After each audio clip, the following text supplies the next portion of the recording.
En este momento estamos poniendo ya a grabar y vamos a grabar la clase completa. Yo después la subo al YouTube de la página de la facultad y a partir de ahí queda disponible para que obviamente todos la puedan ver. Aquel que no pudo asistir o el que la quiere escuchar de nuevo, etcétera, va a estar disponible. Entonces, como mecánica, voy a dar los días que me toquen las clases por vía Zoom. Voy el mismo día que se da la clase, cuelgo en Petco el link con algún password que vamos cambiando. Recordarán que apenas comenzamos con la pandemia hubo algún problema con la plataforma, hubo algún problema de supuesto hackeo, de filtración o de imagen no querida. Para evitar eso, al menos yo no repito los datos del password, utilizo sí mi propio Zoom, entonces no tengo corte de los 40 minutos, tengo disponible las 2 horas y lo que hago es voy cambiándoles la clave que se las voy poniendo en Pelco para que ustedes accedan. La metodología del dictado de la clase procura parecerse a las clases del aula con todas las limitaciones que tenemos, también con los beneficios que tenemos, porque la posibilidad de compartir pantalla es una herramienta muy potente, que a veces en el aula no la tenemos y cuando queremos poner el cañón se nos complica, entonces al menos aquí tenemos la pantalla disponible como para hacer correr un PowerPoint o para ver la ley, etc. Entonces, metodología, los días que nosotros les vamos a ir avisando, normalmente con Sergio hacemos un día y un día, o si hay un tema que hay que agotar, da 2 clases el día 1, pero eso lo vamos a ir hablando. La vía de comunicación es la plataforma Petco, la vía de material está ya cargado, habitualmente me suelo ocupar yo de mantenerlo actualizado. Nosotros hemos replicado lo del cuatrimestre pasado y lo que vamos a agregar son el nuevo material que pueda surgir o que surge. De hecho, el producto de la pandemia, en el ámbito del derecho del trabajo hemos tenido muchas disposiciones específicas. Estamos justo a días de la puesta en vigencia de la ley de teletrabajo, habrán escuchado, a partir del 1 de abril comienza a regir. Ya hay un material sobre el teletrabajo y sobre el decreto reglamentario colgado, pero a medida que vaya saliendo nuevo, vamos a ir aportando ese material nuevo también por vía de... Bien, hasta acá, ¿me escuchan, me entienden, se durmieron, cómo vienen? Algunos están que se durmieron, sí, dijeron, ok. Veo nada más que a 5 o 6 caras, si algunos más, gracias Rosario por prender la cámara, si alguno más puede ir prendiendo la cámara, me ayudaría a saber con quién estoy, con cómo estamos interactuando. Sergio ya dio su primer clase, les ha hecho una introducción a la materia, les ha contado de por dónde viene. Yo estas primeras clases especialmente les voy a pedir algo de paciencia porque son temas que vamos a ir con alguna lentitud en darlos y con alguna repetición en darlos, pero no es que no sepamos otros temas, sino que en realidad necesitamos que ustedes consoliden los principios del derecho del trabajo, la lógica con la que opera esta disciplina, y eso va a facilitar mucho el poder dar el resto de los institutos. Entonces, por ahí, si están escuchándonos, eso ya lo dijeron, o otra vez vuelve con lo mismo, pongan cara de qué interesante lo que está diciendo y se van a dar cuenta que sí. Perfecto. Aquellos que están con dificultad de internet y por eso ahorran ancho de banda y no prenden la cámara, está perfecto. O sea, si prender la cámara va a ser no escuchar, no prendan la cámara y sigan con cámara apagada. Antes que yo largue, porque a partir de ahora arrancamos. ¿Algo para consultar? ¿Algo para preguntarme? ¿Alguna cuestión puntual? Profe, yo no Sí. estuve en la clase anterior, pero la bibliografía de a dónde vamos estando. Bien, repetimos, ahora voy por ahí, ahora vamos a explicar un poco el tema de bibliografía. ¿Alguna otra pregunta? ¿Alguna otra duda? Por ahora no. ¿No? Bien. Olvidé decirles que habitualmente, cuando sean mis clases, yo estoy unos 15 minutos antes del inicio de la clase. Ustedes podrán decir, este hombre no tiene nada que hacer, se ha convertido en un hombre mayor así, un tanto jodido. No, me gusta estar antes, me gusta estar disponible, porque como nosotros no tenemos espacio físico, clases de apoyo, contacto con ustedes, más allá de que les acabo de poner el mail y el WhatsApp, lo lógico es que tratemos de abrirnos a todas las dudas e inquietudes que surjan. Entonces, mi forma es estar unos 15 minutos antes, suelo poner música y compartir algo de música, pueden apagarla si no no les gusta, pero estoy ahí. Entonces, ustedes, si tienen alguna duda, si algún tema que vieron no les quedó claro, alguna inquietud, aprovechan esos 15 minutitos antes para hacerlo y ya después, cuando es el horario de las 4, por supuesto, responderemos cuestiones generales y arrancamos directamente con ellas. A la pregunta de la compañera, ¿qué pasa con la bibliografía? Nosotros no tenemos un libro de cabecera ni tenemos un autor preferido.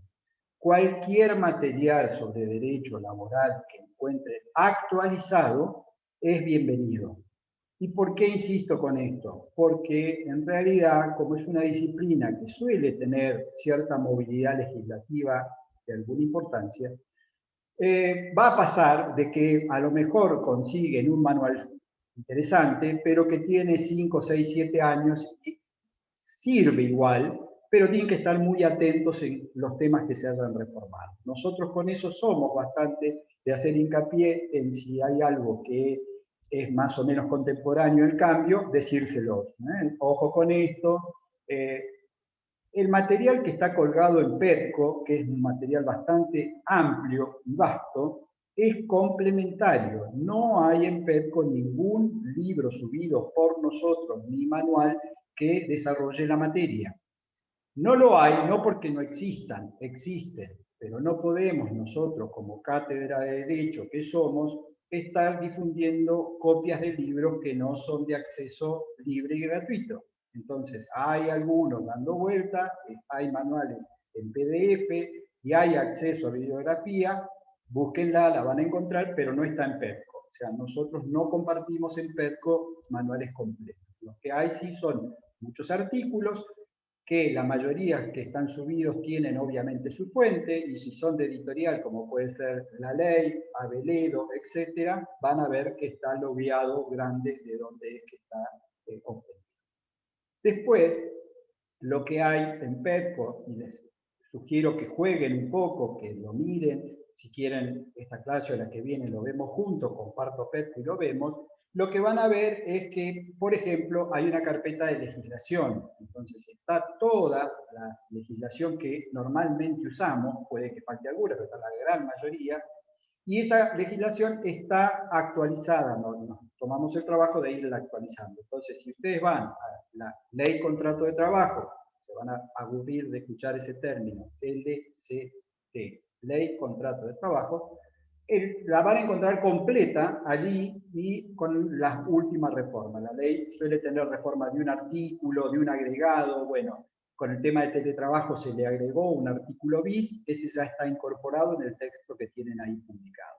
Entonces, para redondearlo de bibliografía, ¿qué es lo que usamos? Lo que consigan.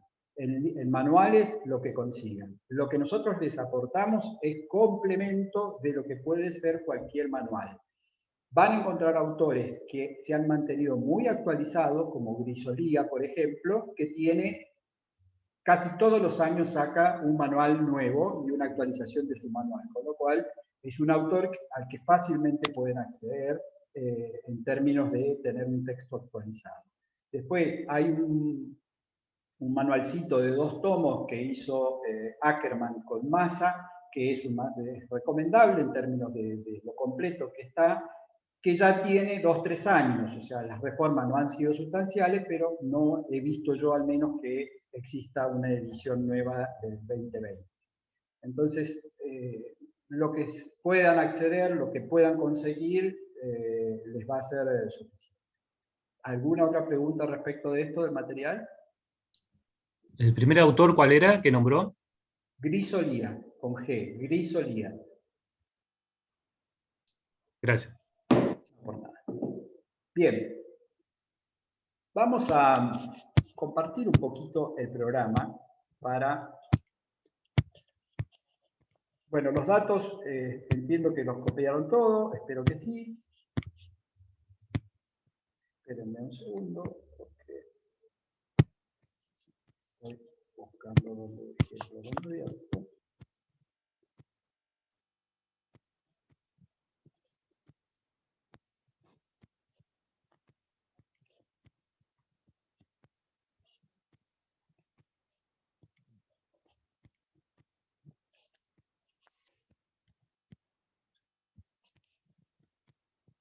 ¿Por qué quiero mostrar o compartirles el programa? Porque en definitiva necesitamos que en estas primeras clases medianamente nos ubiquemos de por dónde va a ir la materia, cómo es que la vamos a estructurar, por qué vamos a ir cambiando de un tema a otro tema, y eso no simplemente surge de leer el programa, sino de entenderlo o de interpretarlo.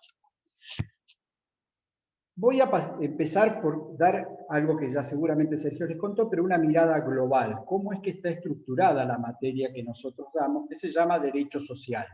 Sabrán que en algunas otras facultades se llama Derecho del Trabajo y Derecho de la Seguridad Social. En nuestra facultad, desde su creación, bajo el mismo nombre, Derecho Social, están incluidas dos disciplinas que son autónomas, que tienen autonomía, que de hecho se dan por separado muchas veces, que es Derecho del Trabajo como tal y Derecho de la Seguridad Social.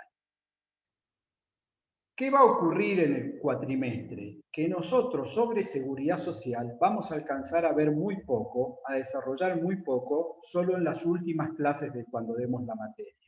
¿Por qué? Porque en realidad el tiempo que disponemos no permite hacer un amplio desarrollo sobre las unidades de seguridad social. No es por restarle importancia, sino porque en realidad las disciplinas vinculadas con la seguridad social, estoy hablando para transformar esto en algo que ustedes entiendan, en cómo es el régimen de jubilaciones, cómo funcionan las obras sociales, qué son las asignaciones familiares, eso corresponde al campo de la seguridad social.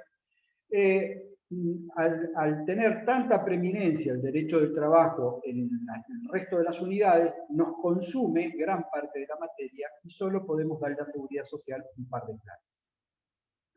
Aquellos que tienen algún interés o alguna búsqueda complementaria sobre seguridad social, esta materia tiene en sus seminarios 3 seminarios. Uno de ellos, el primero de ellos, el seminario 1, es un seminario específico sobre seguridad social. O sea que hay un cuatrimestre que se trabaja pura y exclusivamente sobre los institutos de seguridad social. Pero no en la materia, sino en el seminario.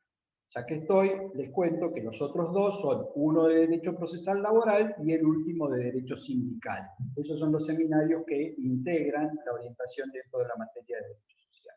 Vuelvo, dije, se llama Derecho Social para nosotros, tiene un componente de Derecho del Trabajo, una disciplina autónoma y tiene un componente de Seguridad Social, otra disciplina autónoma. Corramos un poquito seguridad social porque va a ir al fin del cuatrimestre. Concentrémonos en derecho del trabajo. ¿Qué compone o cómo está integrada la disciplina de derecho del trabajo? Tiene también una división muy clara y muy categórica. Tiene derecho individual, por un lado, y derecho colectivo, por el otro. ¿Qué es esto? Cuando estudiemos derecho individual del trabajo, vamos a ver cómo funcionan todos los institutos que hacen a la vida de un trabajador y su relación y su vínculo laboral, pero de manera individual, es decir, trabajador-empleador. ¿Cómo es que nace la relación? ¿Qué puede pasar en el medio? ¿Cuántas horas hay que trabajar? ¿Cuál es la modalidad contractuales que puede tener? ¿Cómo es que se puede extinguir ese contrato? ¿Qué pasa si se enferma? Todo eso lo vamos a ver en derecho individual.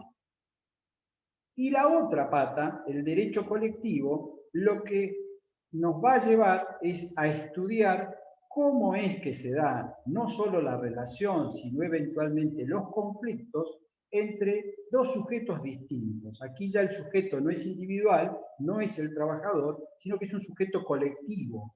¿Qué es el sujeto colectivo que vamos a estudiar?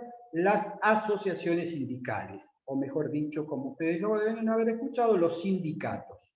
Asociaciones sindicales les llama la ley 23.551, pero generalmente o vulgarmente se los conoce como los sindicatos. Entonces, cuando veamos la parte de derecho colectivo, vamos a ver cómo se constituye un sindicato, cómo debe funcionar un sindicato, cuáles son los derechos que tiene un trabajador a afiliarse o no afiliarse. También vamos a ver qué es la huelga, cómo es un conflicto colectivo, cómo se resuelve ese conflicto colectivo, cómo interviene la autoridad de aplicación cuando hay un conflicto, etcétera, etcétera. Vuelvo para ver si quedó claro. Dentro de Derecho del Trabajo vamos a estudiar, como parte de la disciplina, una división, vamos a visualizar una división muy clara que es derecho individual por un lado y derecho colectivo por el otro. Hasta ahí estamos. Ahora bien, si van al programa que estoy aquí compartiendo, van a encontrar que todas las primeras unidades son unidades más vinculadas con la parte de la evolución histórica y del nacimiento, cómo se dio del derecho al trabajo.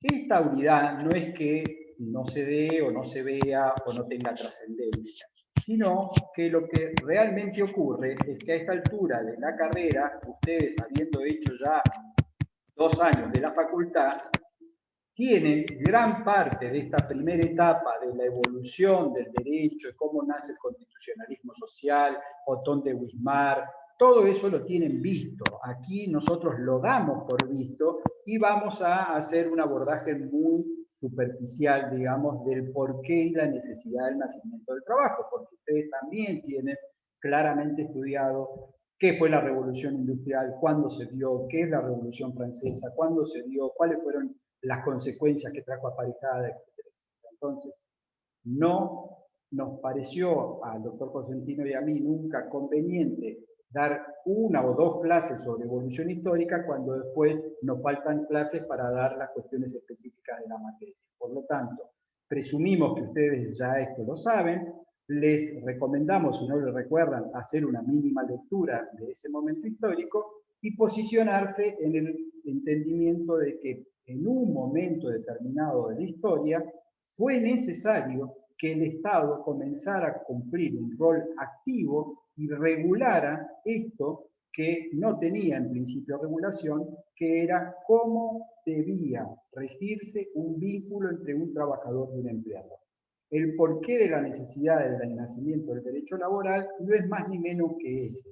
Frente al gran desequilibrio y al abuso que existía por parte de la parte más fuerte frente a la más débil, es decir, estamos hablando en aquel momento de los empresarios, usemos un término moderno, de los empresarios que se valían de la mano de obra laboral, es que se ve como una evolución lógica y necesaria la irrupción o la aparición del Estado regulando, dictando normas que son mínimas, pero que son de orden público, que van a regular ese vínculo y que van a fijar las pautas de ese vínculo. Entonces, ese dato de ese momento histórico es lo que nos interesa aquí, porque es la forma en que nosotros vamos a poder interpretar y entender por qué en el 2021 seguimos teniendo un derecho laboral que para algunos es muy protector, es muy intuitivo, y para otros no alcanza a cubrir todas las protecciones que debiera tener para tratar de equilibrar esa asimetría que se da entre la relación empleador y trabajador. ¿Alguna duda, pregunta, comentario, algo que quieran aportar? Veo que es una clase de lo más participativa, esto lo vamos a tener que resolver porque si no me van a hacer monologar. ¿Dónde estamos y dónde vamos a arrancar o dónde vamos a empezar a ver ya específicamente una unidad y puntos de una unidad? ¿Por qué aclaro esto?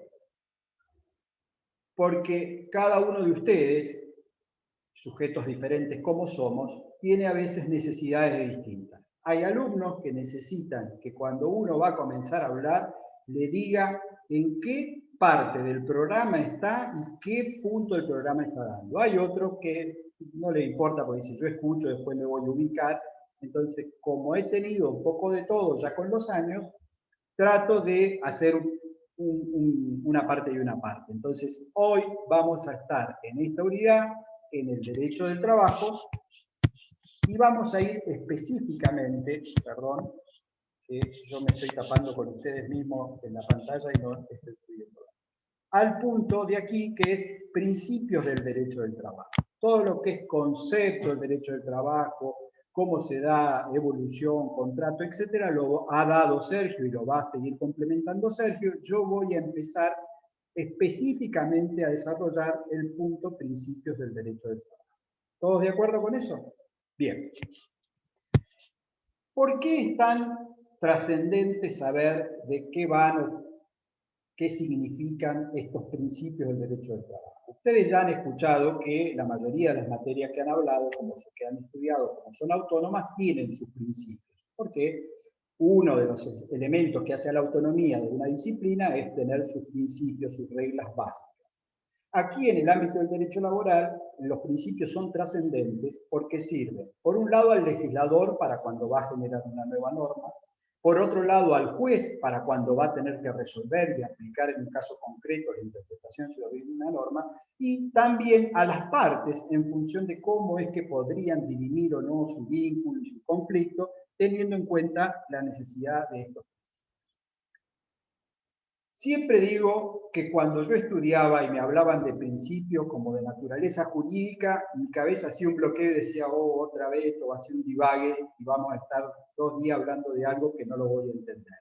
Espero que no les ocurra lo mismo. ¿Por qué? Porque en el ámbito del derecho laboral los principios son esenciales entenderlo, porque es la lógica de cómo funciona esta disciplina. Es muy posible que si ustedes a los principios los comprenden y los pueden manejar fácilmente, después no se acuerden de lo que dice tal o cual artículo de la legislación, pero aplicando los principios resuelvan de manera acertada. Entonces es básico saber cómo funcionan los principios del derecho del trabajo. Algunos autores como Fernández Madrid han sostenido desde muchísimos años que en realidad no hay tantos principios, que el derecho del trabajo tiene un único principio, un principio madre, un principio matriz que tiene fundamento constitucional en el artículo 14 bis, que es el principio protectorio. Para ese autor, los demás, que hoy vamos a ver como otros principios, en realidad son subclases dentro del principio protectorio.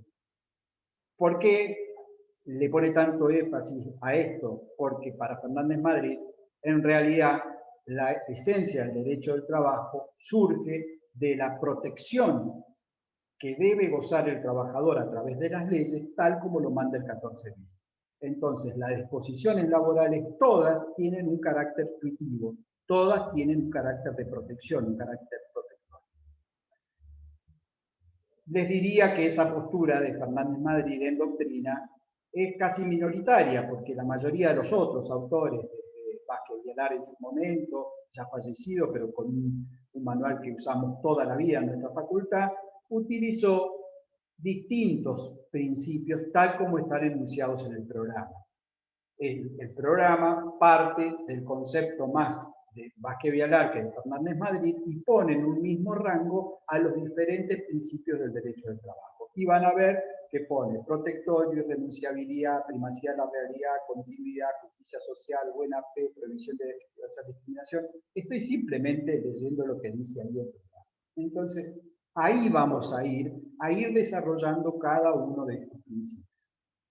Aclaro algo para aquellos que ya cursaron o que empezaron y tuvieron que dejar.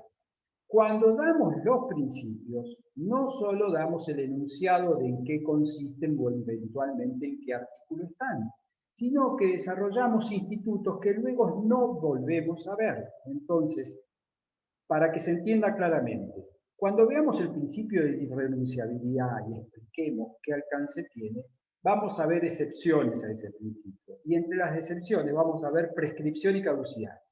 Pues bien, no se ve más en la materia cuándo opera la prescripción y la caducidad en el ámbito del derecho laboral. Se ve ahora cuando vemos principios. Por eso es que las clases sobre principios nos van a llevar 2 o 3 clases. Y usted va a decir, che, a este ritmo no termina más. Y para ver un punto de la unidad 1 vamos a estar 3 clases, ¿Cómo hace para avanzar? Bueno, tiene que ver con esto, con que primero vamos a ir lento, segundo vamos a desarrollar mucho más que el nombre del principio y vamos a ver institutos que están más adelante en el programa. Pero ¿por qué los vamos a ver ahora? Porque es de lógica que terminemos de explicarlo y de cerrar un concepto, porque si no se van a quedar a mitad de camino. Dije recién que el principio protectorio tiene raigambre constitucional, y efectivamente es así, porque el famoso 14 bis, artículo nuevo, 14 nuevo de la reforma de la Constitución, luego de la Constitución integralmente reformada, solo quedó esto. La norma lo que dice es que el trabajador gozará del trabajo, gozará de la protección de las leyes. ¿Qué significa esto? ¿Qué alcance tiene el principio protectorio como tal? El alcance es ni más ni menos que de la esencia del derecho del trabajo. La legislación laboral está dictada y debe cumplir necesariamente con una finalidad. ¿Cuál es? Proteger a la parte más débil. Y aquí pueden compartir o no compartir o tener una mirada por ahí más moderna, si quieren, sobre la situación, pero lo cierto es que en esa relación binaria de empleador-trabajador, siempre, históricamente, el trabajador ha sido la parte más débil. ¿Por qué? Porque el empleador es el que ha tenido la capacidad de organización, es el que tiene los recursos de los medios, es el que dispone del dinero para pagar, etcétera, etcétera. Alguna vez en una clase un alumno me dijo, bueno, pero ¿y los sindicatos? Ya no son tan débiles. Y fue interesante la pregunta, la reflexión. ¿Por qué? Porque cuando hablamos de la asimetría, normalmente lo que estamos hablando es de la relación individual, no de la relación colectiva. Estamos hablando de cómo es que ese vínculo empleador-trabajador no está en un plano de igualdad. Por ese motivo que no está en un plano de igualdad, es que van a escuchar al hartazgo decir que en el ámbito del derecho laboral la autonomía de la voluntad está restringida. ¿Por qué está restringida la autonomía de la voluntad? Y porque, por más que yo diga, pueden pactar libremente, si una parte es más fuerte que la otra, esa voluntad va a estar viciada. Para equilibrar esa voluntad distorsionada, esa autonomía que no tiene equilibrio, es que aparece el principio protectorio y las disposiciones de orden público.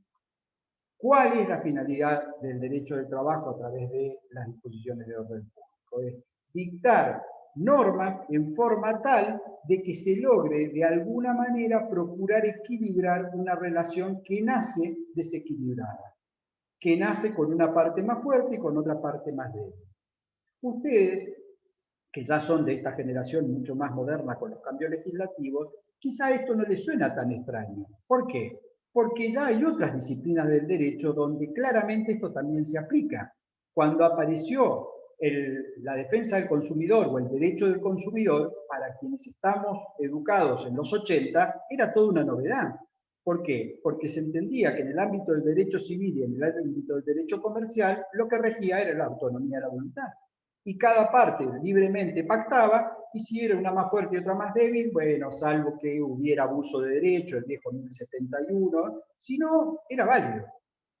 Ustedes ya están educados en donde esta necesidad de equilibrar las relaciones que están totalmente desequilibradas, por suerte, ha anclado no solo en el derecho al trabajo, sino en otras disciplinas como en el derecho civil y en el derecho comercial. Entonces, hoy no es tan atípico lo que hace 20, 30 años explicábamos en el derecho laboral, y antes le decíamos a los alumnos, bueno, traten de ponerse este chip porque esto es diferente, en el derecho civil ustedes si hacen un contrato lo tienen que cumplir a rajatabla y no, las cláusulas en principio no son nulas. Bueno, acá en el derecho laboral eso por supuesto que no rige. Si ustedes hacen un contrato sin respetar las disposiciones mínimas del derecho laboral, la cláusula es nula. Ahora lo vamos a explicar para que se entienda bien, pero vayan familiarizándose con esto, de qué implica el principio protectorio. Implica que las disposiciones legales tienden claramente a procurar proteger, valga la redundancia, al más débil de la relación. Y el más débil de la relación es el trabajador. Retomo la pregunta de ese alumno que dijo, pero bueno, ¿y qué pasa con los sindicatos? Algunos autores entienden que este análisis clásico que se hace del porqué del nacimiento del derecho laboral debería en alguna forma reformularse en aquellos sectores donde los sindicatos han logrado un poder de negociación bastante más fuerte y han logrado en algunos casos hasta equilibrar la relación de poder con algún empresario. Lo voy a poner así, aunque suene a lo mejor un poco chocante, pero para que se entienda yo hablo siempre con ejemplos. Si yo soy un empresario del transporte y tengo 3 camiones, y el sindicato de Moyano resuelve hacerme un paro, ¿qué creen ustedes en la situación que va a tener más posibilidad de fuerza o de poder de negociación? ¿Yo, empresario, solo acá con mis 3 choferes y los camiones, o Moyano, que puede movilizar desde Neuquén o desde cualquier filial, no sé, 100 compañeros que vayan a hacer el paro y a manifestar la protesta? Pareciera ser de que ahí, en esa, que no es lo típico, pero que lo estoy poniendo por vía del absurdo como un ejemplo, tampoco hay un equilibrio. O sea, la asociación sindical logró en ese empleador en particular una relación de fuerza mayor.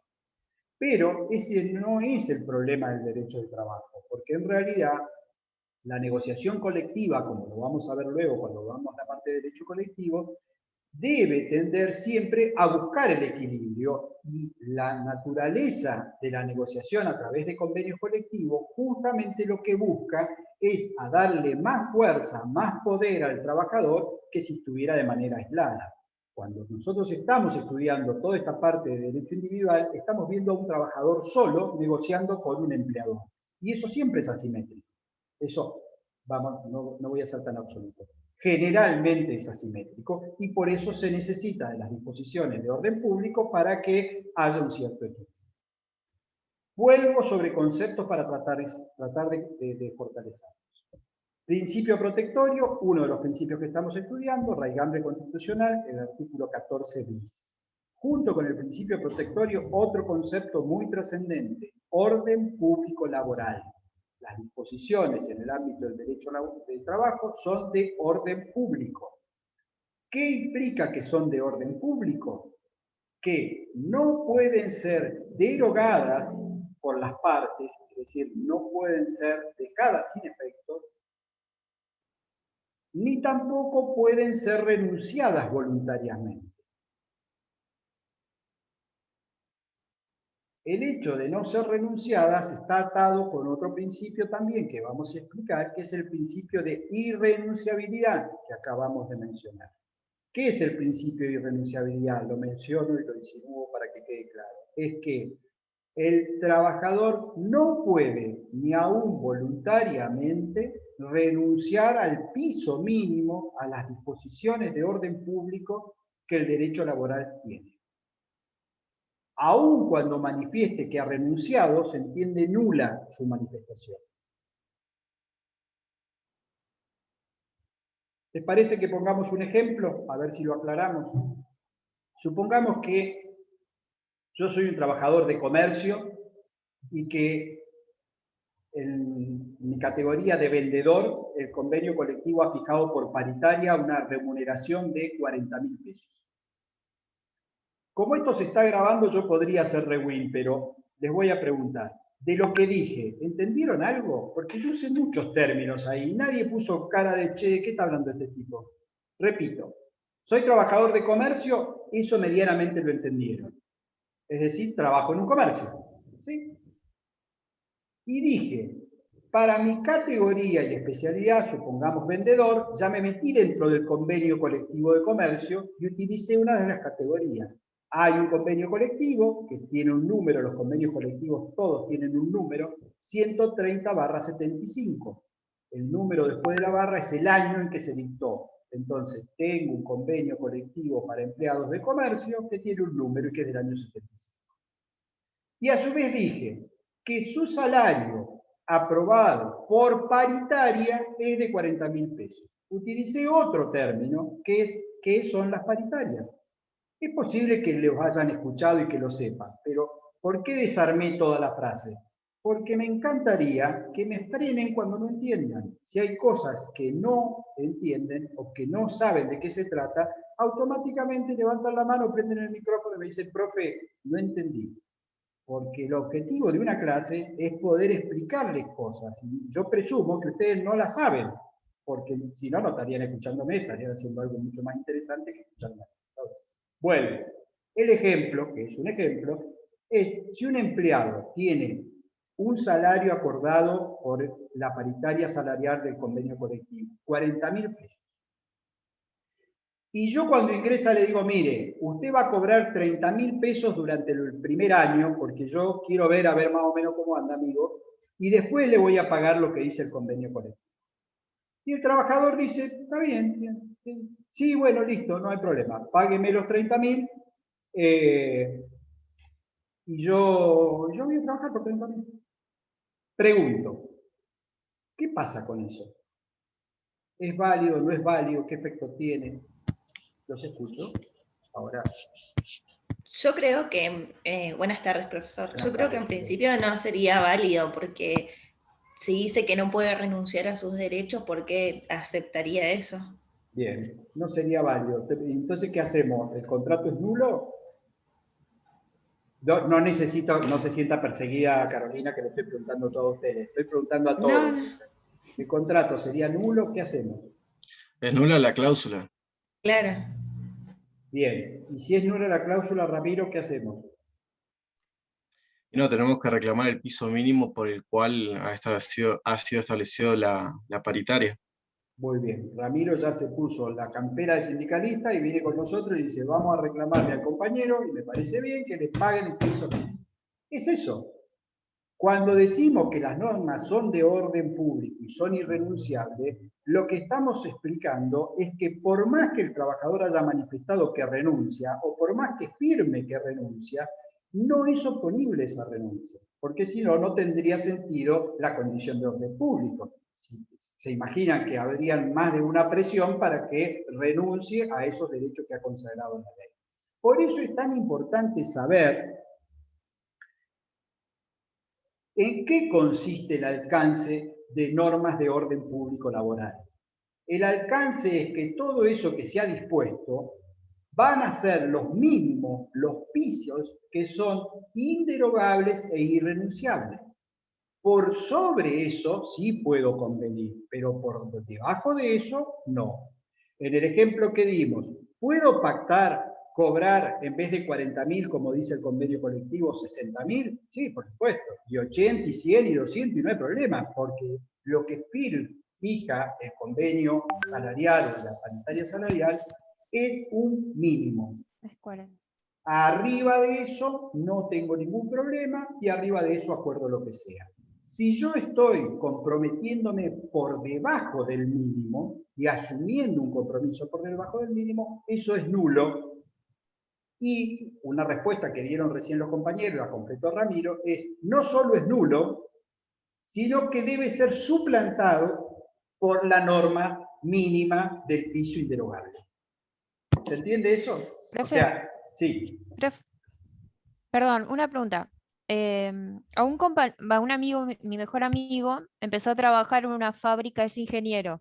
Y cuando le lista de ingreso le dijeron, bueno, te vamos a contratar, pero por 91.000 pesos. Se lo mandaron en un mail todo. Y resulta que después fueron pagando 60.000 pesos. Y él habló con el tipo y el tipo le dijo, no, hasta que no rindas determinados papeles para que él pueda, como ingeniero, digamos, firmar para la empresa, no te voy a pagar los 91 pagando.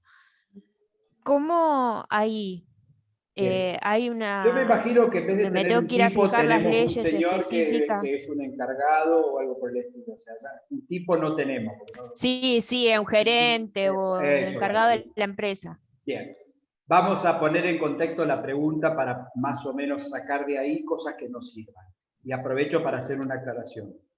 Todas las preguntas son conducentes. No hay preguntas absurdas. Lo peor es quedarse callado. Entonces, así lo que vayan a preguntar crean que es una barbaridad, Mientras más bárbara sea la barbaridad, vamos a aprender todos de ahí. Así que suéltense y vayan tirando preguntas y dudas. Encuadremos un poco el planteo de la compañera. Está hablando de un ingeniero.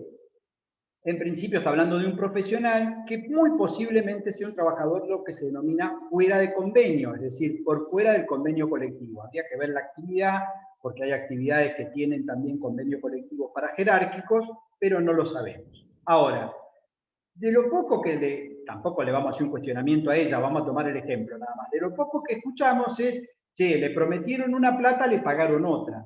Pero no sabemos si lo que le están pagando es por debajo de un eventual mínimo. Le pagaron menos que lo que le habían comprometido. Entonces lo que hay ahí es un incumplimiento contractual. O sea, si yo te prometí en un contrato que te iba a pagar tanto y no estaba sujeto a una condición, si no me lo pagás, estás incumpliendo el contrato. Después será una cuestión de pruebas, poder demostrar si ese intercambio que hubo de WhatsApp o de mail es voluntad de la parte esencial constructiva del contrato y si vos me incumplís el contrato porque me estás pagando menos o me estás agregando una condición que no me la dijiste de movida, no me dijiste, che, te voy a pagar 80, pero siempre y cuando vos tengas aprobado tal cosa para poder hacer tal tarea. Pero ahí no estamos en principio, y solo en principio, porque lo vamos a tomar ahí nada más el comentario, en presencia de normas de orden público, porque no estamos presuponiendo que le está pagando por debajo de lo mínimo que le corresponde a un trabajador de convenio colectivo de esa actividad. Le está pagando algo distinto a lo que le había prometido. Entonces, lo que hay ahí es un incumplimiento contractual. ¿Sí? Y podría ser reclamado como tal, como el respeto de un incumplimiento contractual. Vuelvo para ordenar. Solo principio protectorio, 14 bis, hablamos también de orden público laboral. Dentro del principio protectorio van a encontrar cuando estudien que la mayoría de los autores hablan de las 3 reglas que tiene el principio protectorio. Quien desarrolló el concepto de las reglas del principio protectorio es el doctor Vázquez Vialar, hace muchísimos años, todos los manuales lo trabajan así como las reglas del principio protectorio, y ahora vamos a explicar cada una de esas reglas para que se entienda. La primera regla es la que se conoce como el indubio pro operario. Indubio pro operario. ¿Qué significa esto? Ustedes vieron que nos sigue encantando usar esos latinazgos, aunque no sabemos muy bien qué significan. Antes en las facultades, antes que yo se estudiaba algo de latín, nosotros no hemos visto nada, pero repetimos esto convencido, indubio pro operario. Parece sencillo, es en caso de duda a favor del trabajador. ¿No? Se pareciera que es una obviedad, pero vamos de a poco, porque van a ver que no es tan obvia la traducción que le podemos dar a esta regla del principio protectorio. Primera pregunta que yo les hago. La duda, ¿sobre qué tiene que recaer? Porque lo primero que sostiene la regla es indubio, o sea, en caso de duda, se debe estar al favor del trabajador. ¿La duda de qué? ¿Sobre qué podría ser la duda? Sobre algún conflicto. ¿Sobre algún conflicto? A ver. ¿Si hay un nuevo contrato laboral? A ver. Ahí. ¿Sobre alguna...? Sí, las dos tiraron dos respuestas así, que si las bajamos, capaz que nos va a dar la respuesta real. ¿Por qué? Miren, vamos a hacer esto. Sobre un conflicto. Si digo sobre un conflicto, quizá estoy diciendo sobre los hechos en que ocurrió, porque ocurrió el conflicto. Entonces, si digo eso, la duda podría recaer sobre la interpretación de los hechos. Esa sería una, decir, che, ¿el indubio preoperario se aplica también cuando hay dudas sobre los hechos? Lo dejo, no respondo. Y lo que dijo la otra compañera, sobre un contrato o la ley que se le aplique o los alcances del contrato o un nuevo contrato. Entonces ahí ya tengo más una cuestión de derecho. Si la duda recae sobre la interpretación de una cuestión del derecho, ¿se puede aplicar el indubio preoperario? La respuesta está en esto que les estoy insinuando. El indubio preoperario se aplica a la duda sobre cuestiones de derecho y a las cuestiones de hecho en el caso concreto. La posibilidad de aplicar el indubio properario a las cuestiones de hecho ha sido incorporada, hará unos 10 años, a la ley de contrato de trabajo, porque antes era solo a las cuestiones de derecho. Ya lleva tiempo esto, pero lo aclaro por si alguno tiene un material muy viejo o está refritando material anterior. Entonces, vamos a ir, ahora sí, a compartir. Espérenme un segundo porque creo que no abrí mi ley contrato. Entonces vamos a ir lentamente a la ley contrato. Y vamos a...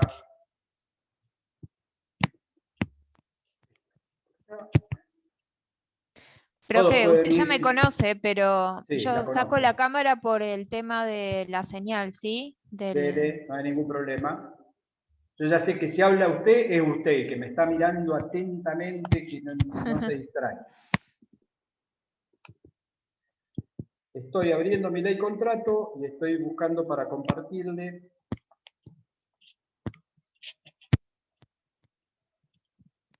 los artículos correspondientes. Ahí está. Vamos. Ahora sí, comparto.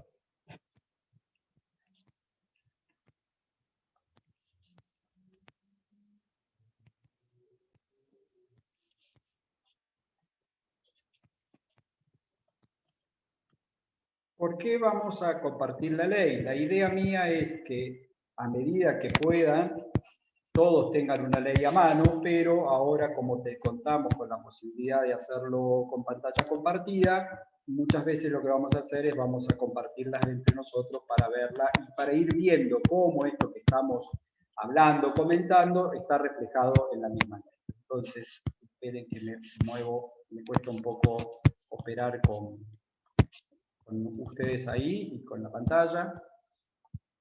Les voy a presentar la ley contrato, porque me imagino que ya la pueden haber visto con el doctor Cosentino, pero es importante que también sobre eso nos tomemos un minuto como para ver, porque es de la esencia de esta materia. Cuando la compañera hace un rato preguntó qué material vamos a utilizar, yo le dije, bueno, los manuales, etcétera, etcétera, y le dije, van a encontrar una carpeta de legislación laboral. Dentro de esa carpeta van a encontrar la ley contrato. ¿Por qué es tan importante la ley contrato de trabajo? Porque nosotros no tenemos vigente ni aprobado un código de trabajo, como sí ordena en su momento la Constitución a que el Congreso apruebe y dicte. Tenemos una ley contrato de trabajo, que es esta, conocida así con su número inicial 20744, ese es el número de aprobación en el año 73, en el año 76, gobierno de facto de por medio, rápidamente se la modificó con la ley 21297 y hoy tenemos un texto mucho más modificado, pero la van a encontrar referenciada siempre como LST, Ley Contrato de Trabajo, o Ley 20744, que es el número original de la ley. ¿Y por qué es tan trascendente? Porque van a ver que todo el cuatrimestre, gran parte del cuatrimestre, nos vamos a pasar analizando lo que dice la Ley Contrato de Trabajo, porque es donde se encuentra regulado todo desde el nacimiento o previo al nacimiento o una relación laboral hasta la extinción. Todos los institutos que vinculan a lo que le puede pasar a un trabajador, en principio, están allí.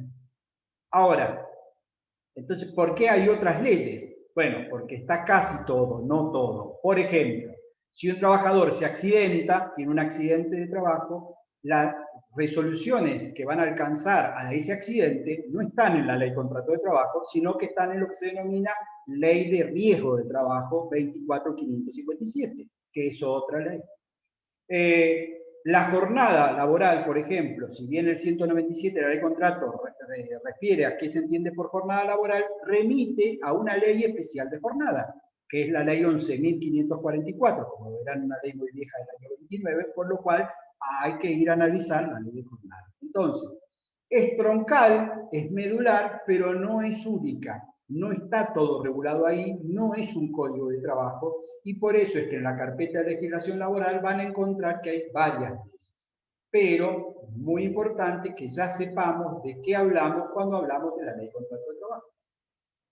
Una aclaración que me imagino Sergio hizo, pero que necesito que quede clara y que la repasemos, es que en esta materia, derecho social, cuando hablamos de derecho del trabajo, lo que vamos a analizar y estudiar es algo específico, un sujeto específico, que es el trabajador subordinado, es decir, el trabajador en relación de dependencia. Eso nos excluye al trabajador autónomo. Va de vuelta. En nuestra disciplina vamos a estudiar y analizar pura y exclusivamente al trabajador subordinado, es decir, al trabajador dependiente, al trabajador en relación de dependencia. ¿Quién no es trabajador en relación de dependencia? A contrario sensu, el que es autónomo, el que tiene su propia organización, el que es el dueño de la empresa. Y otra aclaración es que vamos a estudiar la vida y lo que ocurre con el trabajador en relación de dependencia, pero dentro del universo de los trabajadores dependientes vamos a excluir a los empleados públicos. Es decir, que dentro de nuestra disciplina vamos a estudiar a los trabajadores en relación de dependencias o dependientes, pero no a todos. Vamos a estudiar a la gran mayoría y vamos a excluir en principio a los empleados públicos, ya sean nacionales, provinciales o municipales. Salvo que ese empleado público tenga, por aplicación de su convenio colectivo, la remisión a la ley de contrato de trabajo. Que eso puede ocurrir, en pocos casos, pero se da, donde hay algunos sectores de la administración pública que tienen convenios colectivos que remiten a la ley de contrato de trabajo. Pero si eso no ocurriera, en principio el empleado público está excluido. ¿De dónde surge esto que les estoy diciendo y por qué estoy haciendo hincapié en esto? Porque ustedes van a ver el artículo 2 de la ley contrato. Dice, la aplicación de esta ley quedará condicionada a que la aplicación de sus disposiciones resulte compatible con la naturaleza y modalidad de la actividad que se trate y con el específico régimen jurídico de que se halle sujeta. Las disposiciones de esta ley no serán aplicables a los dependientes de la Administración Pública Nacional, Provincial o Municipal, excepto que por acto expreso se los incluya en la misma o en el régimen de las convenciones colectivas de trabajo, que es lo que acabo de explicar. ¿Se entendió hasta ahí? Ahora quiero explicar lo que sigue sin leerlo para que primero tratemos de comprenderlo. Hay dos supuestas exclusiones más en el artículo 2. Digo supuesta porque ya no son tales. Hasta hace unos años, la ley contrato decía que no se le aplicaba a los trabajadores de servicio doméstico, como así se denominaba en el decreto del año 54, y a los trabajadores rurales. Es decir, habían dos tipos, dos sectores de actividades y de trabajadores que estaban excluidos también de la ley contrato de trabajo. ¿Qué ocurrió? En ambos casos, tanto para los trabajadores ex servicio doméstico, hoy casas particulares, como para los trabajadores rurales, se dictaron nuevos estatutos especiales, o sea, nuevas leyes que regulan esa actividad. Y esos estatutos especiales ahora dicen que la ley contrato le puede ser aplicable tanto a los de casas particulares como a los trabajadores rurales de manera supletoria en la medida que sea compatible con lo que disponen sus estatutos. Va de vuelta. Antes estaban excluidos, se modificaron los estatutos especiales y cuando se modificaron, ahora dicen que se le puede aplicar la ley contrato de trabajo. ¿Sujeto a qué condición? Que es de manera supletoria y en la medida en que sea compatible con lo que dice el Estatuto. Yo veo caras de todos muy concentrados y he utilizado 7 veces la palabra estatuto especial. ¿Podría alguno de todos ustedes decirme qué es un estatuto especial? Porque veo que manejan el concepto de manera así, muy... Son las normas que regulan la profesión. A ver. Que los regula específicamente a ellos. Sí, tiene algo de color, sí. ¿Alguien le puede aportar algo más? O sea, se salvaron porque alguien más o menos tenía una idea, porque el resto tiene una cara de póker como diciendo no me vuelvo a preguntar esto que no tengo ni la menor idea. ¿No se refiere al convenio colectivo de trabajo en específico que regula la actividad de la que se trata? Bien, Lucas, el aporte, no, pero bien, porque ahí nos va a dar pie a distinguir convenio colectivo de estatuto especial. Me gustó. ¿Alguien tiene algo más para aportar a este desorden? Así terminamos de hacer algo bien confuso. No. Ordenemos esto. Dijimos que hay una ley troncal que es la ley contrato de trabajo, que es la que regula de manera genérica a todos los trabajadores en relación de dependencia, excepto a los empleados públicos. Eso es lo que acabamos de decir. Y también dijimos que no es la única ley, que hay otras leyes laborales. Cambiemos la pregunta. Si yo soy un trabajador en relación de dependencia del ámbito privado, ¿solo me rijo por la ley contrato de trabajo o puedo regirme por alguna otra ley más o convenio colectivo más? ¿Mi relación laboral está regulada solo en la ley contrato o puede estar regulada también por alguna otra disposición legal o convencional? ¿Se entendió la pregunta? Un empleado de comercio. Volvemos al empleado de comercio. ¿Está alcanzado por la ley contrato de trabajo? Sí, está alcanzado por la ley contrato de trabajo. ¿Su relación laboral solo se rige por eso? No, porque acabo de decirle que a su vez hay un convenio colectivo para empleados de comercios, que es lo que acaba de decir Lucas. ¿Qué es un convenio colectivo? Es un acuerdo al que se ha llegado, es un contrato al que la Asociación Sindical de Empleados de Comercio llegó con los empresarios de las cámaras de comercio. Y eso lo que hace es regular de manera específica en ese convenio colectivo las disposiciones que van a alcanzar a los trabajadores de comercio. Por ejemplo, las categorías que van a tener, las funciones que van a cumplir, algún adicional que pueden cobrar, como por ejemplo manejo de dinero, etcétera, etcétera. Entonces, ya tengo que ese empleado, que es de comercio, está alcanzado por la ley contrato y por un convenio colectivo. ¿Cómo aparecen en todo esto los estatutos especiales? Porque hay actividades que por sus características tienen, aparte de la ley contrato, una ley especial que regula ese tipo de actividad. Va de vuelta. Hay actividades que por las características especiales tienen, aparte de la ley contrato, una ley especial. Esa ley especial es el estatuto de esa actividad. No todas lo tienen. Por ejemplo, comercio no tiene un estatuto. Pero los trabajadores de la construcción, por ejemplo, sí tienen un estatuto especial, aprobado por la ley 22.250.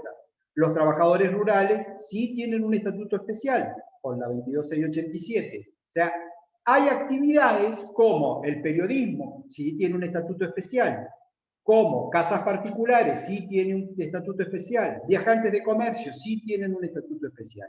¿Y qué ocurre con esos trabajadores? Esos trabajadores están alcanzados por la ley contrato, por el estatuto especial y eventualmente por un convenio colectivo. Es decir, que hay vínculos laborales que cuando se dan determinadas situaciones o características o conflictos, tendré que ir a ver cómo es que está regulada esa actividad. Siempre va a estar la ley contrato dando vuelta ahí, pero puedo tener un estatuto especial y puedo tener un convenio colectivo. ¿Puedo tener algo más que regule las características del vínculo? ¿Se les ocurre alguna otra forma que regule la relación laboral?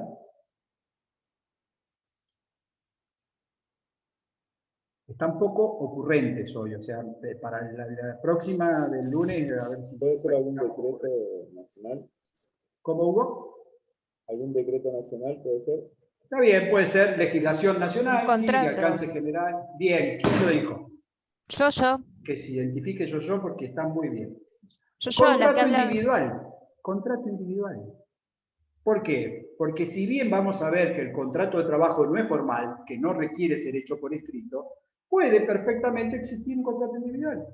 Y puedo yo, a su vez, sujetar mi vínculo, la relación de mi vínculo, a pautas que he negociado libremente en un contrato individual. A veces resulta como un poco extraño esto, decir, che, pero hay contrato de trabajo. Bueno, hay relaciones como las de un gerente, o el ejemplo que nos puso la compañera hace un rato, que a lo mejor se pactan a través de un contrato individual. ¿Y qué puedo pactar en un contrato individual? Y por supuesto que mejoras. Algunas cuestiones que estén por sobre lo que me da la legislación laboral. ¿Sobre qué pueden estar vinculadas esas mejoras? Bueno, la remuneración, no me voy a regir por la que dice el convenio colectivo, sino que tengo una superior. Otra puede ser las vacaciones. La ley contrato dice que hasta 5 años mis días de vacaciones son 14. No, yo quiero arrancar con 21 días de vacaciones. O negocio arrancar con 30 días de vacaciones. Por supuesto que esto no lo visualicemos en un trabajador de una actividad básica con una remuneración básica, porque va a ser difícil que su empleador le consienta esto. Pero si es un trabajador calificado de una actividad específica, o un cargo gerencial, o un cargo de algún relieve, es posible que negocie. Entonces, vuelvo, porque esto era imprescindible que lo explicara aquí, para ver otra de las reglas. Una relación laboral puede estar alcanzada por la ley contrato, por un estatuto especial, por un convenio colectivo y por un acuerdo individual. ¿Sí? Entonces, eso hace a un nivel de dificultad cuando ejercemos la profesión, porque no es lo mismo asesorar a un trabajador que es rural, a un trabajador que es empleado de comercio, a un trabajador que es de la UOM o de AOMA, de la industria minera, o petrolero base, o petrolero jerárquico. Entonces, eso van a ver con el correr del cuatrimestre hacia la dificultad. Nosotros lo que vamos a estudiar son las disposiciones de la ley contrato, algunos estatutos especiales que son de aplicación muy práctica y no mucho más, y algún convenio colectivo que se dé en la zona. ¿Por qué? Porque intentar estudiar todo el otro universo es imposible. Entonces, cuando ustedes se reciban, tendrán que ir a buscar cuáles son las distintas fuentes convencionales o normativas que se apliquen a la actividad sobre la cual quieren hacer un análisis o quieren pronunciarse. Entonces, vuelvo a la ley contrato de trabajo. ¿Por qué? Porque dejé el artículo 2 inconcluso, les dije que solo estaban excluidos los empleados públicos, y vean cómo ha quedado el B y el C, que el legislador, en vez de eliminarlos, los ha dejado acá para generar un poco más de confusión.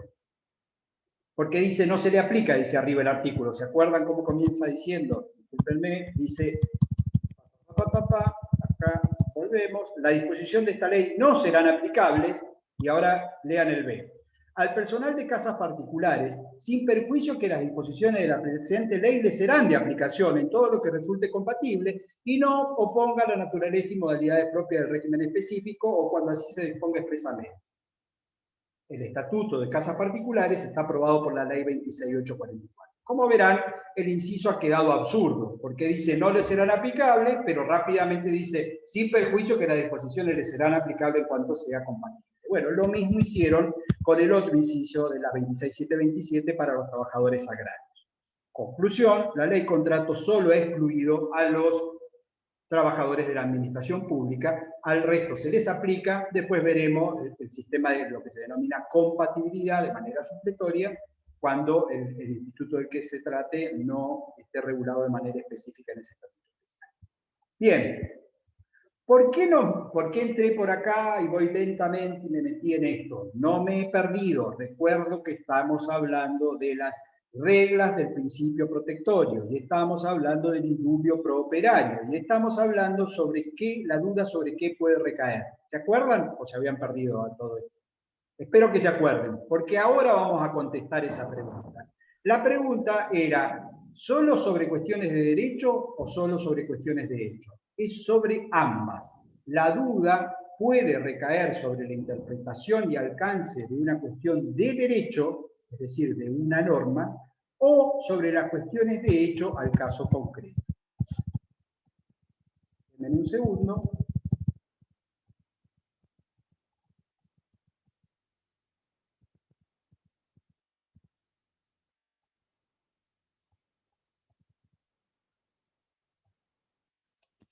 El artículo que les estoy mostrando, voy a pausar un segundo porque, discúlpenme, estoy en el estudio solo y alguien está tocando tan insistentemente me está volviendo loco.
Mil disculpas, ahí seguimos. Entonces, les estaba mostrando que en el artículo, perdón que voy a mover acá, 9, en el segundo párrafo, no miremos todavía el primero, el segundo párrafo, dice, si la duda recayese en la interpretación o alcance de la ley o en la apreciación de la prueba en los casos concretos, los jueces o encargados de aplicarla se decidirán en el sentido más favorable al trabajador. Este segundo párrafo del artículo 9 es el indubio pro operario. O sea, es la forma en que la ley contrato describe de que si existiera duda en la interpretación o alcance de la ley, estoy hablando de una única ley, y estoy hablando, recuerden, de que debe existir duda, porque esto lo hemos presupuesto, pero voy a insistirlo, la regla que dice, la regla es indubio pro operario, o sea, en caso de duda, solo si hubiera duda sobre el alcance de la ley, deberé estar al sentido más favorable al trabajador. No puedo, con la excusa de esta regla, modificar lo que la ley dice. Tiene que presentarse un supuesto de duda, porque si no estaría resolviendo contra ley, digamos, en contra de lo que la ley predispone. Y agregado, este artículo tuvo este pequeño agregado que acabo, será posible, estoy con el trackball táctil de la notebook y me vuelve loco, me olvidé de traer un mouse. Este artículo en el 2008 se modificó, hizo referencia a más de 10 años, bastante más, con el agregado de o la apreciación de la prueba en los casos concretos. Es decir, que aún las cuestiones de hecho, si en el caso concreto al apreciar la prueba el juez sostuviera de que hay una duda y esa duda debe ser zanjada, debe zanjarla de la forma más favorable al trabajador. Entonces, la regla del indubio pro operario está en el artículo 9, segundo párrafo, y tiene ese alcance que acabo de dar. Vamos a la segunda regla. La segunda regla es la regla de la norma más favorable. Aquí, a diferencia del indubio pro operario, está claro que estamos hablando de cuestiones de derecho, porque hablamos de la norma más favorable.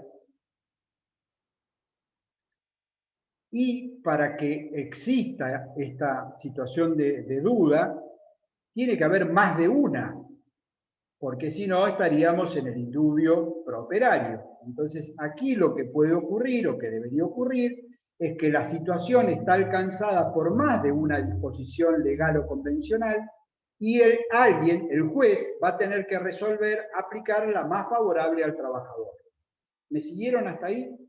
Recién dijimos que una relación laboral puede estar alcanzada por la ley contrato, por un estatuto especial, por un convenio colectivo, por un acuerdo individual. ¿Se acuerdan que lo dijimos? Lo dijimos para esto.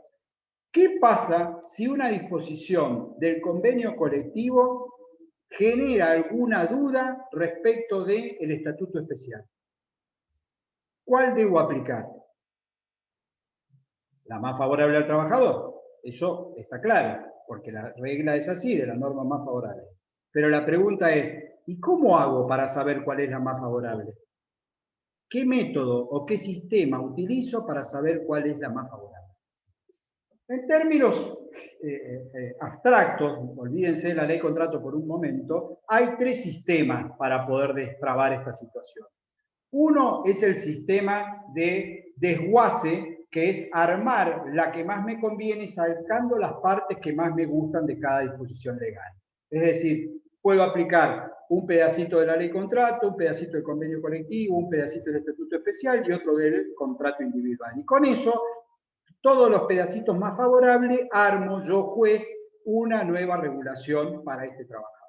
Eso está prohibido, porque eso convertiría al juez en un legislador, cosa que ustedes saben, por división de poderes, en principio eso está prohibido. Entonces, no puedo aplicar ese sistema. Otro sistema, en el extremo opuesto, es, tengo que mirar completa toda la ley de contrato, completo todo el estatuto, completo todo el convenio, y decir, ¿dónde está resuelto de manera más favorable las disposiciones para el trabajador? ¿En cuál de todos estos ordenamientos? Y ahí, una vez que lo resuelvo, lo aplico completo a resolver la situación. Ese sistema tampoco se toma, Y el sistema que nuestra ley obliga al juez que utilice tiene un nombre un tanto curioso. Se llama conglobamiento por instituciones u orgánico. Va de vuelta. El sistema que debe aplicarse es el que está en el artículo 9, párrafo primero. Ahora se denomina sistema de conglobamiento por instituciones u orgánicos. ¿Alguien sabe qué es eso y en qué consiste? Bueno, me parece bien, porque no es un tema como para que uno ande queriendo saber en qué consiste el conglobamiento por instituciones u orgánicos. Aquí lo que ordena la ley al juez, que es el que va a tener que dirimir esta situación de controversia entre cuál es lo más favorable, es que tome el instituto sobre el que estamos discutiendo, lo identifique y compare cómo está regulado el instituto en cada uno de esos lugares donde hay controversia. Es decir, voy a explicar qué alcance tiene instituto cuando hablamos de instituto en derecho laboral. Son institutos, para que lo tengan como ejemplo, las vacaciones, la remuneración, la jornada, es decir, aquellos temas que hacen a la esencia del derecho del trabajo están regulados en diferentes institutos. El descanso, la jornada, todos esos son institutos. Entonces, si yo tengo una controversia a resolver que versa sobre vacaciones, porque el trabajador dice, pido que me apliquen el estatuto especial, porque en el estatuto especial tengo más días de vacaciones.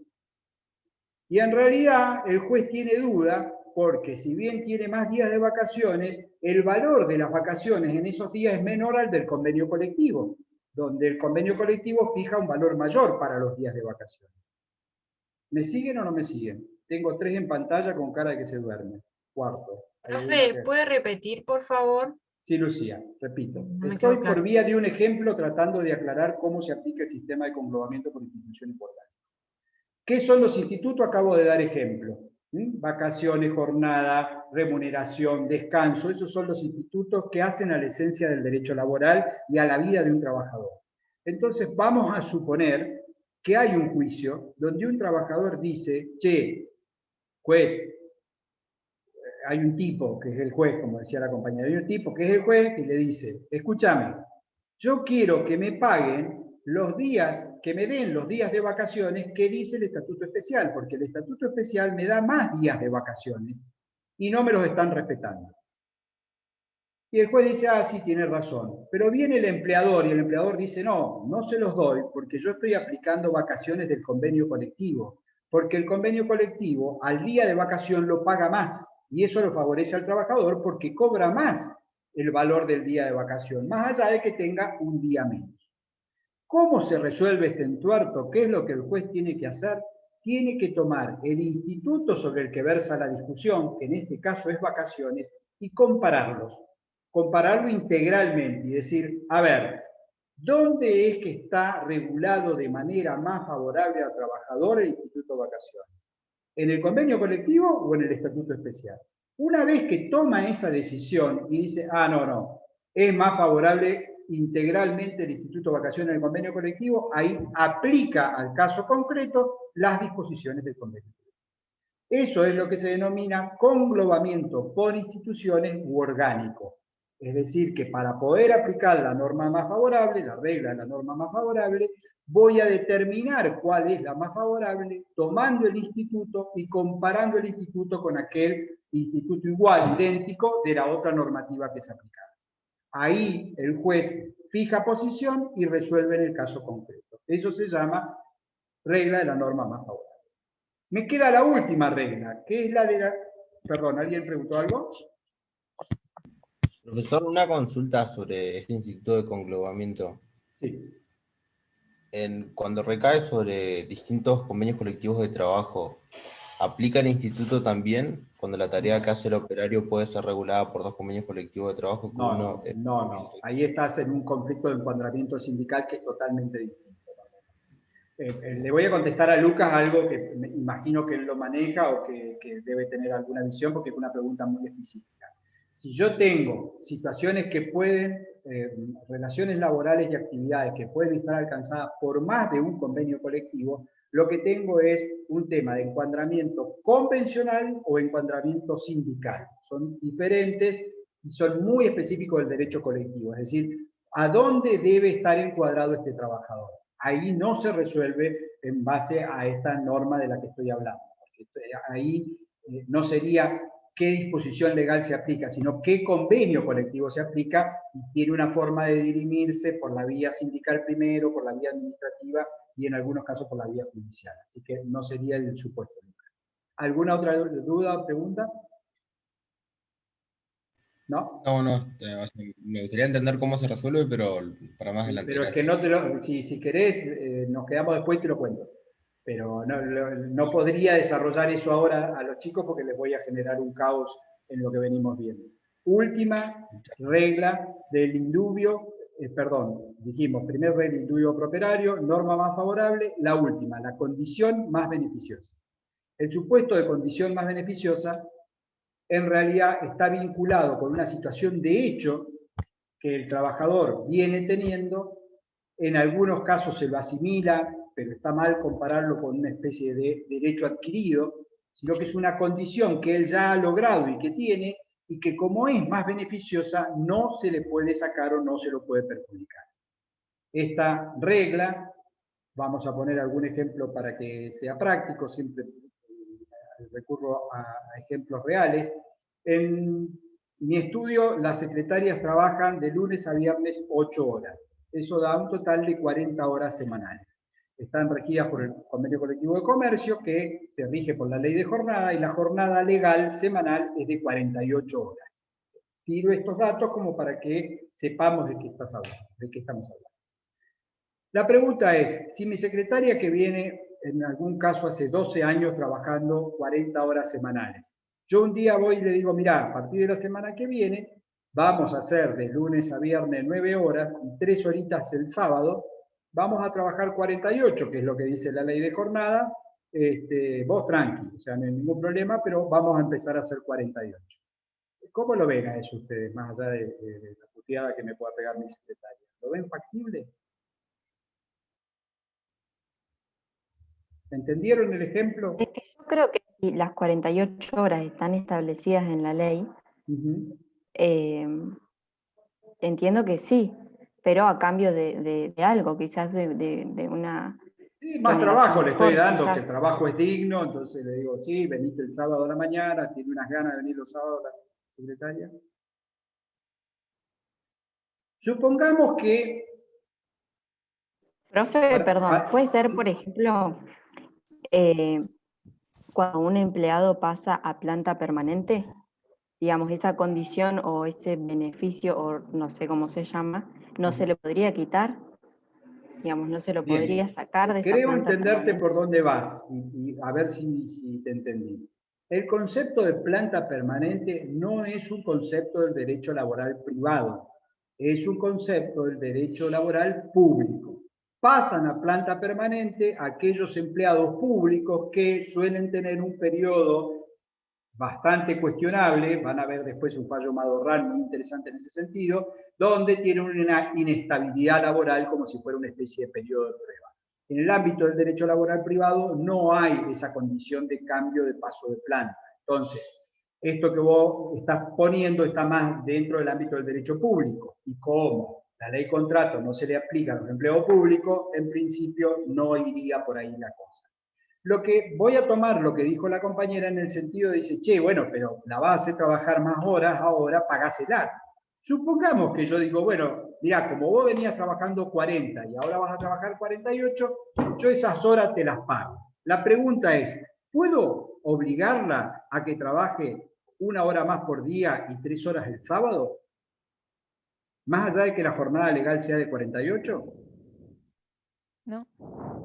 No, ¿por qué no? Porque hay una condición más beneficiosa que ella ya vino detentando y que tuvo. Y ella organizó su vida y todo en función de tener un trabajo de lunes a viernes. Entonces, Distinto es si yo contrato una secretaria nueva, la contrato a Joana y le digo, Joana, a partir del lunes vas a trabajar de secretaria. Ah, sí, muy bien, doctor. ¿Qué horario hacemos? Lunes a viernes, 9 horas, sábado 3. Bueno, listo, no hay problema. Joana cumple las 48 horas y cobra su sueldo. Después habrá alguna cuestión ahí de, che, ¿y por qué la otra no? Bueno, pero no estoy violando la condición más beneficiosa que ya tiene esa trabajadora. Entonces, cierro. La tercera regla de la que estamos hablando es la condición más beneficiosa. Repaso.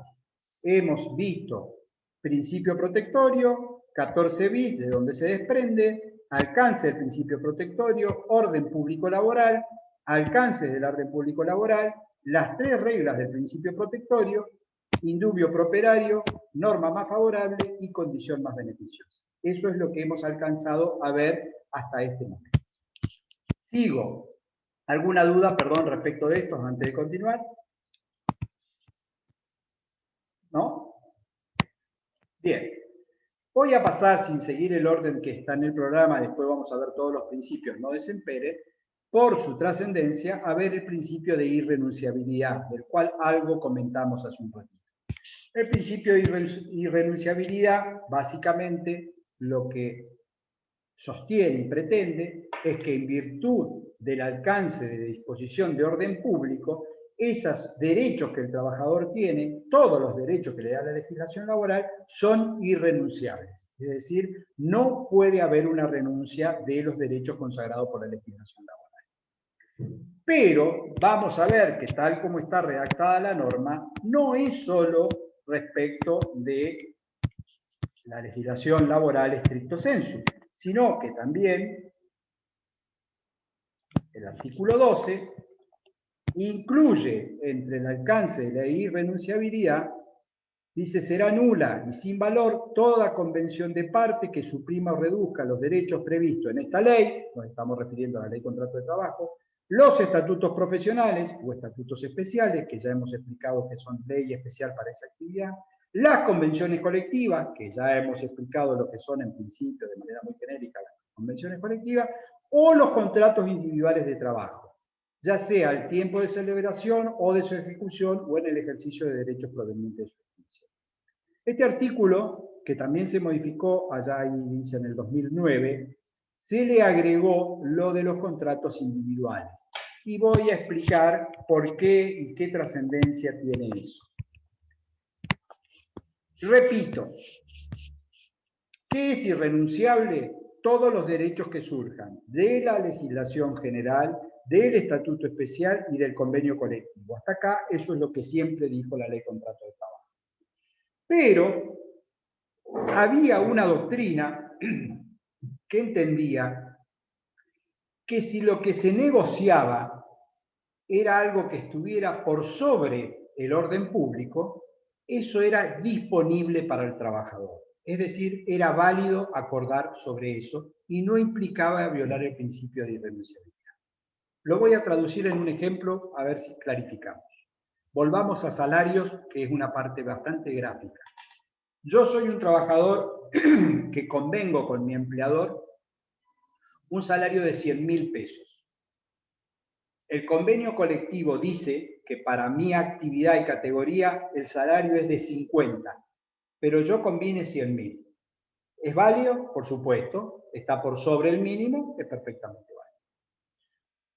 Producto de la pandemia, situación verdaderamente grave y con impacto mundial, el empleador no puede mantener el negocio abierto, tiene un impacto económico, y me sienta a la mesa y me dice, mirá, nosotros teníamos convenido 100.000, yo la verdad que ahora no te puedo pagar 100.000, yo te puedo pagar 70. 70 está por sobre los 50, que es el salario convencional. ¿Sería válido eso? ¿Se podría hacer? Yo creo que sí. Sí. Todos se alinearon con el sí. ¿Alguno que diga no, por favor? A ver, ¿qué voluntario dice no y lo funda? Ramiro, tenés tu oportunidad de decir no. ¿No cambiaría la condición más beneficiosa también? Podría ser un análisis, yo tenía esta condición, me estás alterando la condición, pero el análisis hoy legislativo está en la propia norma. ¿Por qué? Porque yo la leí rápido y obviamente para ustedes todo es nuevo. Dice textual, será nula y sin valor toda convención de parte que suprima o reduzca los derechos previstos en los contratos individuales de trabajo. Salten la primera parte, esta ley, el estatuto, el convenio. En el 2009 se volvió al texto original de la ley contrato de trabajo y dice en los contratos individuales de trabajo. Claro, no sería. Perdón, ¿Cómo? perdona. Entonces no sería válido. No es válido, no, técnicamente no es válido. ¿Por qué? Porque se entiende que se ha incorporado al orden público y a la irrenunciabilidad todo aquello que yo combine. Esto no tenía el alcance antes del 2009. Por eso es que había doctrina que decía que lo que yo convenga por arriba era disponible y lo podía negociar. A partir de esa fecha, ahora la mayoría de la doctrina entiende no hay posibilidad de acordar en ese sentido. Más allá de que en la práctica estos acuerdos se den y que en circunstancias de excepción, como ha sido la crisis del petróleo, el tema del COVID, se han negociado caídas salariales y se han negociado. Pero estamos analizando lo que dice la norma.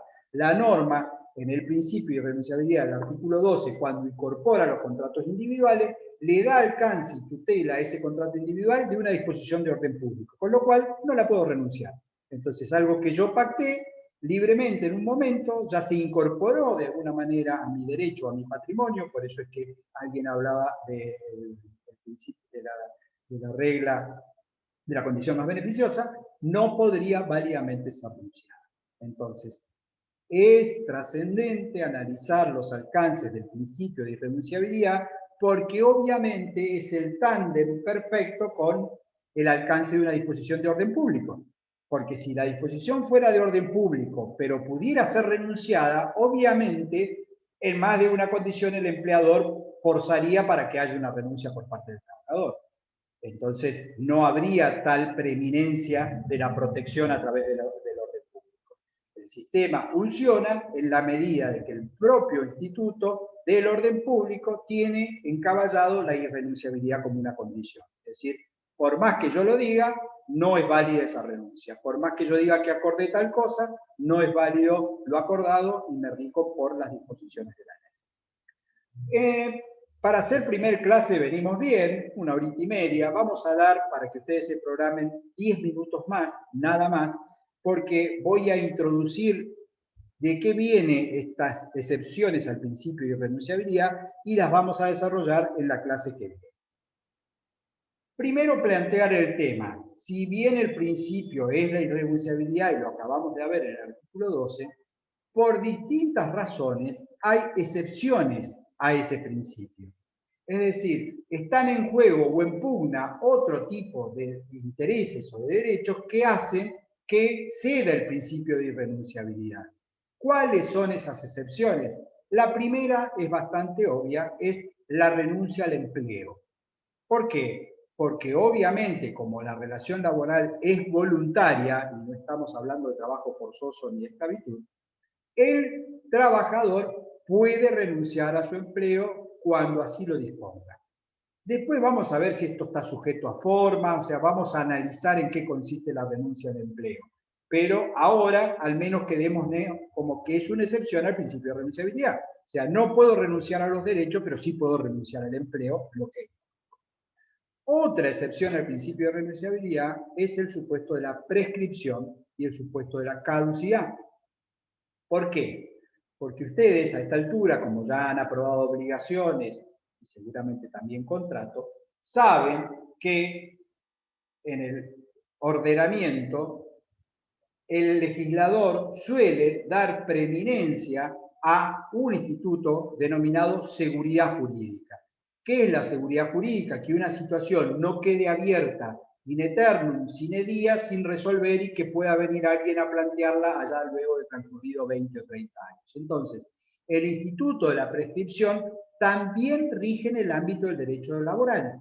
Esto es, los créditos laborales también se prescriben. Y cuando un crédito se prescribe, obviamente la irrenunciabilidad se ve en jaque porque por vía de no haber ejercido mi derecho, o en este caso concreto de no haber promovido la acción, se me prescribe como tal y queda como una obligación de tipo natural. Entonces, vamos a estudiar y analizar las características de la prescripción laboral, pero estoy solo enumerándolas. Es una excepción al principio de renunciabilidad. Otra es la caducidad. Recuerde que la caducidad es más grave que la prescripción porque aquí hay una pérdida del derecho, no una pérdida de la acción. Estoy hablando de esta definición en sistema clásico, no utilizando por ahí la nueva categoría que ha hecho Pizarro ya hace unos años. Pero estoy hablando en sistema clásico, en la prescripción lo que pierdo es la acción, en la caducidad lo que pierdo es el derecho. ¿Hay caducidades laborales? Sí, son acotadas, son solo las que surgen de la ley, pero por vía de la caducidad también estoy afectando el principio de renuncia. Dos excepciones más. Desistimiento de la acción y desistimiento del derecho. ¿Qué es desistir de la acción? Para aquellos que no lo saben o que lo recuerden, es yo promuevo un juicio, promuevo una acción judicial, puedo voluntariamente decidir desistir de ella, o sea, no continuar con ese proceso.